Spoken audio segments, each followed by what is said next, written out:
Hello नमस्कार साथियों, स्वागत है आप सभी का ऑल टाइम टॉपर्स के डिजिटल प्लेटफॉर्म पर। आशा करता हूं उम्मीद आप सभी अच्छे होंगे, स्वस्थ होंगे, मस्त होंगे, बिंदास होंगे।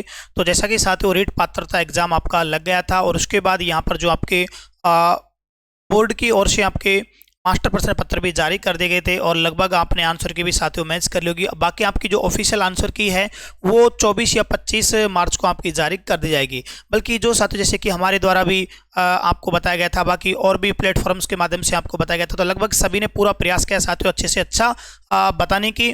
तो हो सकता है मुश्किल से एक दो क्वेश्चन ऊपर नीचे हो सकते हैं, बाकी आपका जो पूरा डाटा आपको बताया गया वही डाटा आपका रहने वाला है। तो अब ऐसे में काफ़ी संख्या में जो अभ्यर्थी, जैसे कि मैंने देखा था साथियों, पर्सनली कॉल मैसेज भी कर रहे हैं या फिर वीडियो के माध्यम से कमेंट भी कर रहे हैं कि सर हमारे इतने नंबर आ रहे हैं, क्या हम अब मेंस की तैयारी करें या नहीं करें, है ना। तो सभी सवालों का जवाब आपको अपने सेशन में मिलने वाला है। बस आप वीडियो को अच्छे से जरूर देखना। हाँ, कोई बता दो ओबीसी टीएसपी में कितने लाने होते हैं? 91 आ रहे हैं। बिल्कुल बेटा, सभी देखो यहाँ पर मैंने आपको क्या बोला है, रीट पात्रता परीक्षा 2025 पात्रता पास करने के लिए किस कैटेगरी को कितने नंबर लाने हैं, नॉन टीएसपी टीएसपी दोनों के बारे में साथियों यहाँ पर आपसे चर्चा करूंगा। जनरल कैटेगरी में कितने लाने, ईडब्ल्यूएस में कितने लाने, ओबीसी में कितने लाने, एससी में कितने लाने, एसटी में कितने लाने हैं, एमबीसी में कितने लाने, एक्स सर्विसमैन है तो कितने नंबर आपको लेकर आने हैं, अगर वीडियो कैटेगरी कोई महिला तो उसको कितने नंबर लाने हैं, और इसी के साथ क्या 82 नंबर वाले भी इसके लिए होंगे पास। सभी सवालों का जवाब आपको मिलने वाला है। बस थोड़ा सा आप एक बार धैर्य रख के देखें, ठीक है ना।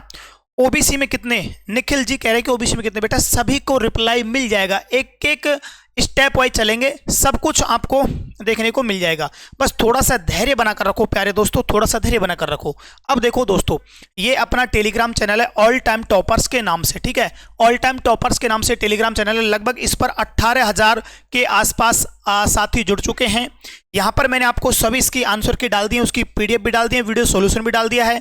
और कोई भी अगर वीडियो सॉल्यूशन देखना चाहता है तो यूट्यूब चैनल पर जाएं, प्लेलिस्ट में, वहां पर मैंने आपको अलग से प्लेलिस्ट भी बनाई हुई है। ओके, ठीक है। तो चलो देखो, सभी साथी कमेंट कर रहे हैं जैसे कि ओबीसी से 82 हो रहे हैं, पास हो जाऊंगी क्या? शीतल साहू और रुचि शर्मा, सर ईडब्ल्यूएस वालों का बताओ प्लीज। सबका बताऊंगा, सबका। सोलंकी गेमर साइकोलॉजी, एससी में कितने हैं? गजेंद्र सिंह कमेंट कर रहा है, सभी का आपको रिप्लाई मिलेगा। अब देखो दोस्तों, सबसे पहले तो जब आपका इसके रीट पात्रता के फॉर्म स्टार्ट हुए तो एक विज्ञप्ति आपकी जारी की गई थी, और विज्ञप्ति जो जारी की गई उसमें स्पष्ट रूप से लिखा गया था रीट 2024 के लिए न्यूनतम उत्तीर्णांक, यानी कि आपके इतने नंबर तो आने ही जरूरी हैं। पेपर आपका कितने नंबर का हुआ था साथियों? यहाँ पर पेपर आपका हुआ था, चाहे लेवल 1 हो चाहे लेवल 2 हो, पेपर आपका 150 नंबर का हुआ था ना। प्रत्येक पारी में आपका पेपर कितने नंबर का हुआ था दोस्तों? 150 नंबर का हुआ था। अब इस 150 नंबर में से आपको कितने लाने हैं? देखो यहां पर इसमें स्पष्ट रूप से बताया गया है कि न्यूनतम पात्रता अंकों का निर्धारण निम्न प्रकार से किया गया है। यहां पर ये आपके कैटेगरी हैं और ये आपके न्यूनतम उत्तीर्णांक प्रतिशत है, परसेंटेज में ना।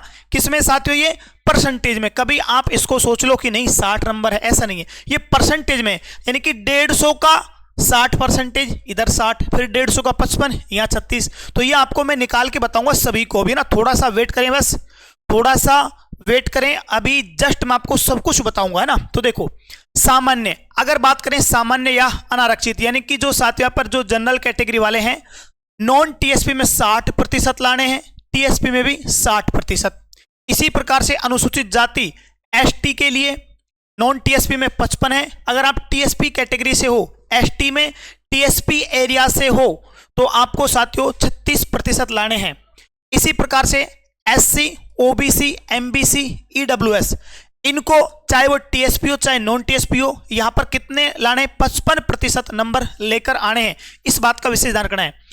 अगर किसी भी प्रकार की, जैसे मान लो कोई विधवा महिला है, कोई डिवोर्स महिला है, कोई तलाकशुदा, कैसी भी महिला हो, चाहे किसी भी श्रेणी की हो, मैं सामान्य महिला की बात नहीं कर रहा। देखो महिला दो प्रकार के आएंगे यहाँ पर, एक तो आपके सामान्य श्रेणी की महिला आएंगी और एक वो महिलाएं जैसे मान लो कोई विधवा, जैसे किसी का पति मर गया हो, विधवा हो गई हो, किसी का कोर्ट केस चल रहा हो, तलाक हो रहा हो, ठीक है, तो दो प्रकार की महिला आएंगी। तो सामान्य महिलाओं के बारे में नहीं यहाँ बता दिया, जबकि जो विधवा और तलाकशुदा परित्यक्ता महिलाएं, साथ में भूतपूर्व सैनिक, रिटायर्ड फौजी जो हैं, एक्स सर्विसमैन जो हैं, उनको यहाँ पर टीएसपी नॉन टीएसपी 50% लेकर आना है।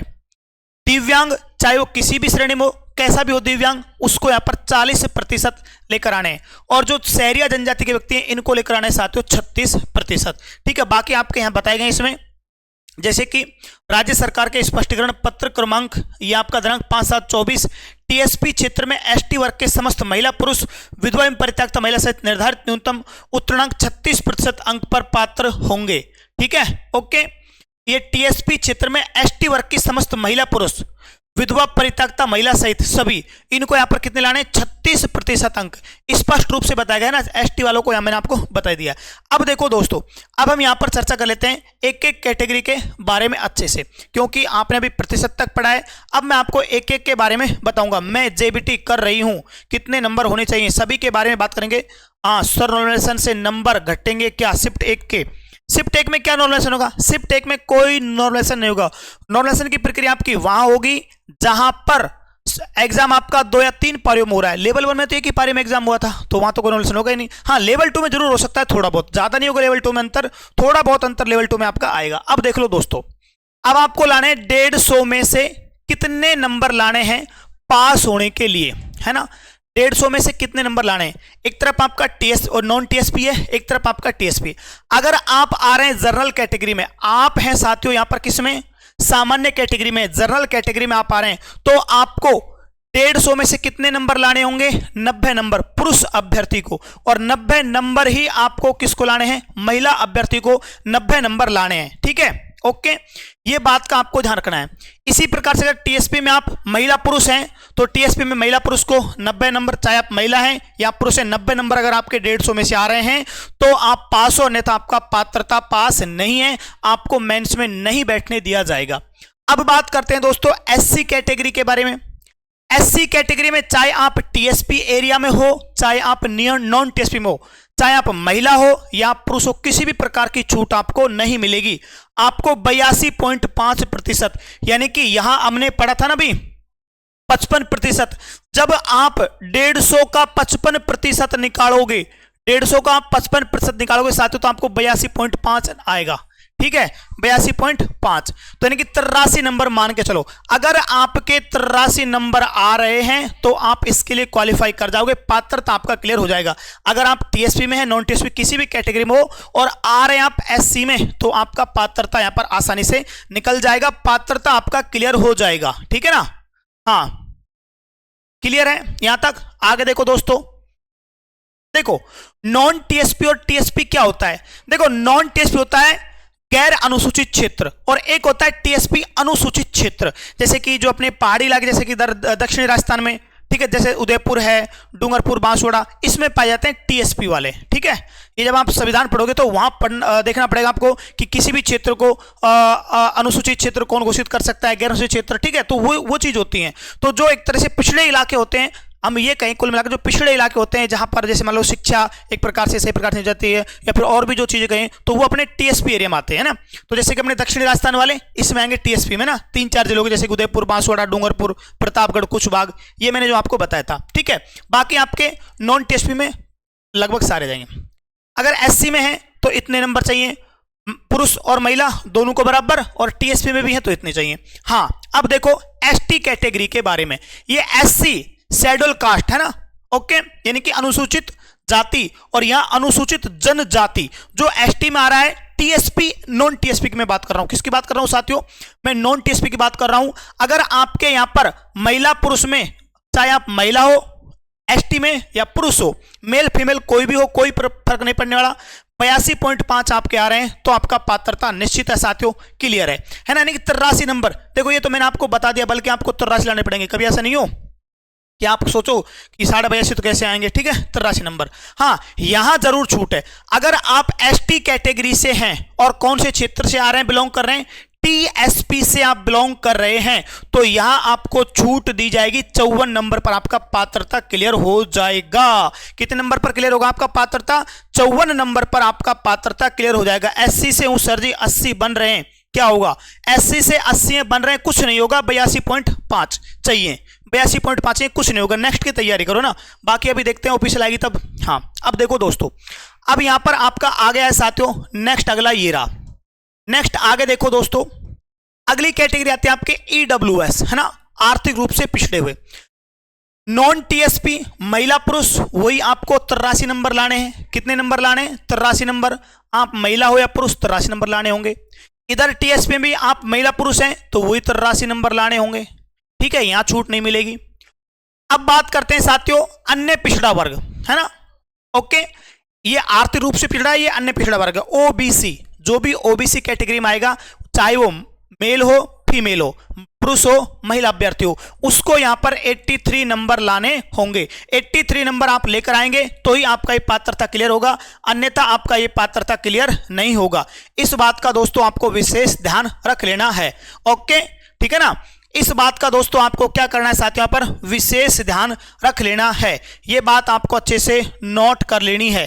क्लियर भैया, यहां तक बताएं मुझे सभी दोस्त, अरे यहां तक आगे बात समझ आपको। चलो आगे देखो दोस्तों, हाँ सर सब बोल रहे हैं कि टीएसपी में ओबीसी को, टीएसपी में ओबीसी को जर्नल में गिना जाता है इसलिए 90 लाख। अरे मैं बता, एक मिनट,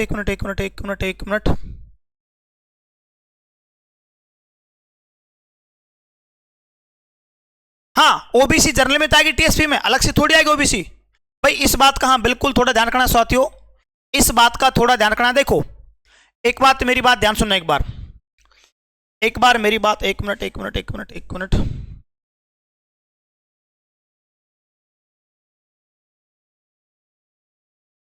हाँ टीएसपी में यहां पर आपके ओबीसी जनरल में काउंट होगी, ठीक है ना, ओबीसी जो आपके टीएसपी में जनरल में काउंट होगी भैया, ठीक है, ओबीसी जो आपके टीएसपी में जनरल में काउंट होगी।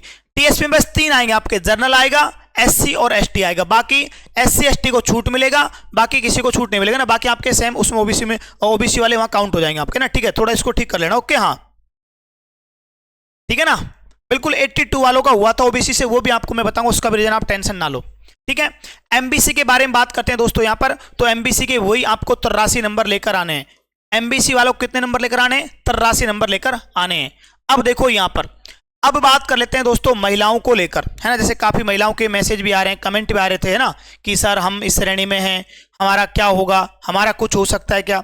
तो बिल्कुल अब महिलाओं को लेकर साथियों पर चर्चा कर लेते हैं। तो इधर देखो, यहां मैं बात कर रहा हूं विधवा महिलाओं के बारे में, और इसके अलावा बात करता हूं मैं यहां पर परित्यागता महिलाओं के बारे में, यानी कि जो डिवोर्स जिनका हो जाता है ना, उन महिलाओं के बारे में। या मैं बात करूं दोस्तों यहां पर एक्स सर्विसमैन के बारे में। अब ये चाहे किसी भी कैटेगरी से हो, चाहे तो आपका नॉन टीएसपी से हो, चाहे आपका टीएसपी से हो, और किसी भी श्रेणी में हो, यहां पर किसी भी श्रेणी में हो, चाहे वो जर्नल विडो कैटेगरी हो, चाहे वो जर्नल डिवोर्स कैटेगरी हो, चाहे ओबीसी विडो हो, चाहे ओबीसी डिवोर्स हो, चाहे ओबीसी ईडब्ल्यूएस डिवोर्स हो, ईडब्ल्यूएस विडो हो, एमबीसी डिवोर्स या विडो हो, एसटी डिवोर्स या विडो हो, एससी डिवोर्स या विडो हो, चाहे किसी भी श्रेणी की महिला हो, लेकिन कैसी होनी चाहिए महिला, या तो विधवा महिला होगी या तलाकशुदा महिला होगी। अगर ये किसी भी श्रेणी से आ रही है तो इसको 150 में से 75 नंबर लेकर आने हैं। तो अब बार बार कंफ्यूजन नहीं रहेगा आपका कि हमें 150 में से कितने नंबर लेकर आने हैं, ओके।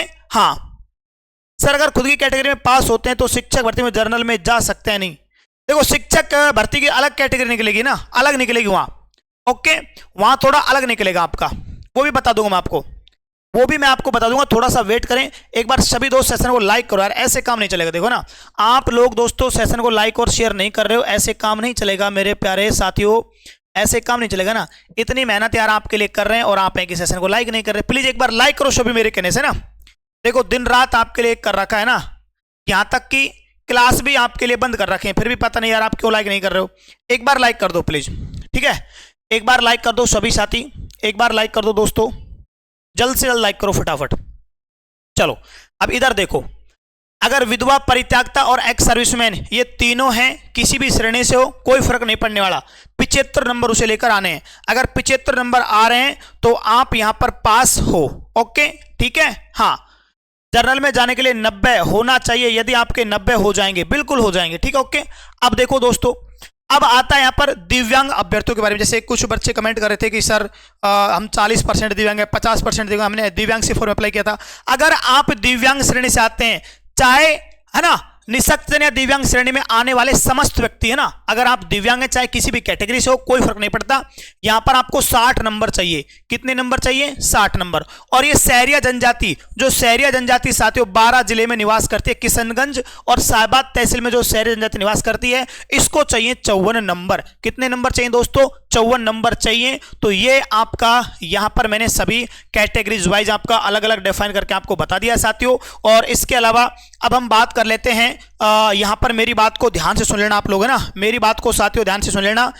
इसकी जो प्रोविजनल आंसर की है ना, प्रोविजनल आंसर की, इसकी साथियों प्रोविजनल आंसर की, इसकी अगर मैं प्रोविजनल आंसर की बात करता हूं तो प्रोविजनल आंसर की आपके दोस्तों 24 या 25 मार्च को जारी कर दी जाएगी ना, 24 या 25 मार्च को आपके जारी कर दी जाएगी। और रिजल्ट की यदि बात करता हूं तो मैं रिजल्ट आपके यदि बात करते हैं तो दोस्तों इसका अप्रैल लास्ट, ठीक है ना, इसका जो रिजल्ट आपका होगा अप्रैल लास्ट या मई फर्स्ट में इसका रिजल्ट आपका जारी कर जाएगा, है ना, मई फर्स्ट में। ओके, अगर मान के चलें दोस्तों तो आपका 20 अप्रैल से लेकर 10 मई के आसपास आपका जो इसका रिजल्ट है वो आपका जारी कर दिया जाएगा। बोनस मिलेगा क्या? लेवल 1 में। अब एक बार देखेंगे, थोड़ा ऑफिशियल आंसर के आने दो, प्रोविजनल आंसर के आने दो, फिर उसमें देखेंगे कि बोर्ड ने आंसर क्या माना है और ऑथेंटिक कुछ प्रूफ में क्या, जैसे कि अभी उसका कह रहे हैं अजयगढ़ दुर्ग, उसमें कुंभलगढ़ आपका बिल्कुल राइट है ना, उसका भी मैं आपको ऑथेंटिक सोर्स उपलब्ध करा दूंगा, कोई बोनस नहीं मिलेगा बिल्कुल। हाँ ठीक है, ये BSTC 2024 वाले मेंस में एलिजिबल होंगे क्या? नहीं होंगे। 2024 वाले BSTC मेंस में एलिजिबल नहीं होंगे। अब देखो दोस्तों, यहां पर बात करते हैं कि जिनका पात्रता क्लियर है वो आगे क्या करें। ठीक है, एक सवाल आपके मन में है साथियों, जिनका पात्रता पास है वो आगे क्या करें? जिनका पात्रता पास है वो आगे क्या करें? ठीक है ना, वो आगे क्या करें? तो यहां पर मैं बता देना चाहता हूं साथियों, जिनका भी पात्रता पास है उनको आगे उनको क्या करना है साथियों? मुख्य परीक्षा की तैयारी। आगे क्या करें वो? अब आगे वो करें मुख्य परीक्षा की तैयारी, समय खराब ना करें, मुख्य परीक्षा की अपनी तैयारी में लग जाएं दोस्तों अभी से। ठीक है ना, और आपकी जो मुख्य परीक्षा होगी ये आपकी कब होने वाली है? 17 जनवरी से 21 जनवरी 2026। 17 जनवरी से 21 जनवरी 2026। अब ये ना सोचें पद इतने कम हैं, ये फलान डिकान अटरम सटरम, ऐसा कुछ नहीं है। आपको तो केवल एक वैकेंसी से मतलब है, ज्यादा आपको कुछ नहीं करना, उस अनुसार मेहनत करो कि आपको अपना एक पद 3rd ग्रेड में मिल जाए। ओके, ऐसा गोल्डन चांस फिर आपको कभी भी नहीं आने वाला है ना। एक बार सभी के कमेंट, हाँ बिल्कुल लोकेश भैया जी आपको भी बताऊंगा, रिप्लाई करूंगा, टेंशन मत लो भैया। सभी मेरे साथियों के भाई बहनों के सभी का कमेंट में रीड करूंगा, ठीक है ना, सभी का मैं कमेंट रीड करूंगा, आप टेंशन ना लो, थोड़ा सा बस वेट करो, 2 मिनट वेट करो साथियों, सभी का मैं कमेंट रीड करूंगा। ओके, तो ये आपका 17 जनवरी 21 जनवरी 2026 को आपका पेपर हो जाएगा मुख्य परीक्षा का। और अब तैयारी के लिए समय आपके पास कितना है? देखो, मार्च को आप काउंट ही मत करो, ठीक है, मार्च को काउंट मत करो, आपके पास एक बच गया साथियों अप्रैल, 30 दिन ये हो गए। ठीक है, मई हो गया, मई में कितने दिन होते हैं? 31। एक आपका जून हो गया, ठीक है, जुलाई, अगस्त, सितंबर, अक्टूबर, नवंबर और दिसंबर, और एक आपका जनवरी। अब देखो यहां पर आपके 31, इसमें 31, 30, 31, 30, 31 और 15 दिन आप अपने यहां पर मान के चलो। ठीक है, तो यहां पर आपके साथ कितने दिन हो गए टोटल? ये 10। ठीक है, 10 माह तो आपको साथियों पूरा ये मिल रहा है। ओके, अप्रैल, मई, जून, जुलाई, अगस्त, सितंबर, अक्टूबर, नवंबर, दिसंबर, नहीं 9 होंगे ना, 1 2 3 9, हाँ 9 महीने तो आपको पूरा ये मिल रहा है दोस्तों, है ना, यानी कि 275 दिन तो आपको किस में मिल रहे हैं? 2025 में मिल रहे हैं। ठीक है, 275 दिन आपको 2025 में और 15 दिन साथियों आपको 2026 में मिल रहे हैं। तो टोटल आपको यहां पर मिल रहे हैं 290 दिन। अब 290 दिन की रणनीति बना लो साथियों, ना क्या कर लो? अब 290 दिन की रणनीति। ओके, 290 दिन की रणनीति बना लो कि भाई आपको 290 दिन में किस प्रकार से पढ़ना है, और जो आपका सिलेबस है यानी कि पेपर यहां पर आपका मुख्य परीक्षा जो आपकी होगी साथियों, पेपर कितने नंबर का होगा, 300 नंबर का होगा। तो अभी से टारगेट कर लो आप कि 300 में से कम अगर आपको सिलेक्शन लेना है तो 200 प्लस का तो टारगेट बनाकर ही चलना भैया। अगर 200 प्लस का टारगेट आपने नहीं क्रिएट किया तो आपका पेपर क्लियर नहीं होगा। अभी से मेरी बात ध्यान से सुन लेना ना।